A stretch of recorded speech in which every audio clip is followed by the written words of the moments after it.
When placing pedicle screws, surgeons demand accuracy, flexibility, and stability, which is why many of them are turning to spinal surgical robots. Let's see if we can build one at home.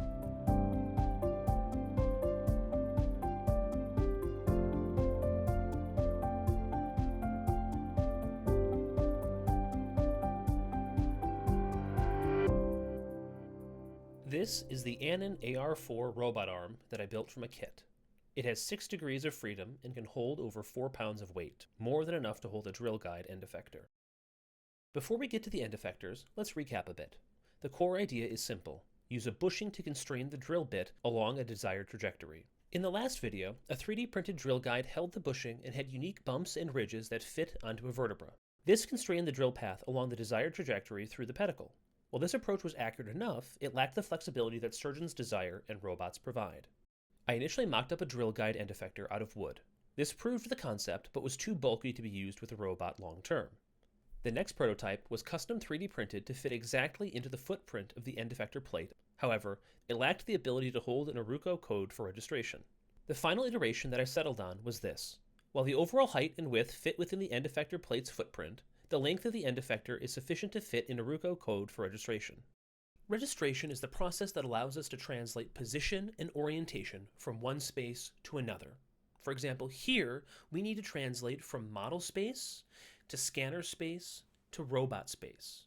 That will allow us to move the end effector of the robot relative to the scanned vertebra and have it align with the desired trajectory that we planned in model space. We begin with a 3D model of the vertebra in Blender with the desired trajectory planned. The model of the vertebra is 3D printed and its position is established in scanner space using the PhotoNeo Foxy M depth sensing camera used in the last video. This produces a point cloud within which we can locate the vertebra using Ransack for coarse registration and then ICP for fine-tuning that registration. The result is a transform from the vertebra model to the real-world space from the scanner. Next, we need to register the position of the vertebra in scanner space to the position of the robot arm. After calibration, the robot knows where the end effector is. We register that location to the scanner space by taking multiple scans with the end effector in various locations within the scanner's field of view. Because the Aruco code on the end effector is visible within the scanning space, we can use hand-die calibration to register the robot space with the scanner space.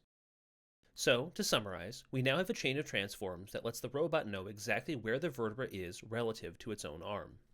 We now have everything we need to move the robot accordingly. With the robot in position, we can insert the drill bit through the bushing, attach the drill, and create the pilot hole through the pedicle. With the pilot hole made, we can then insert the pedicle screw.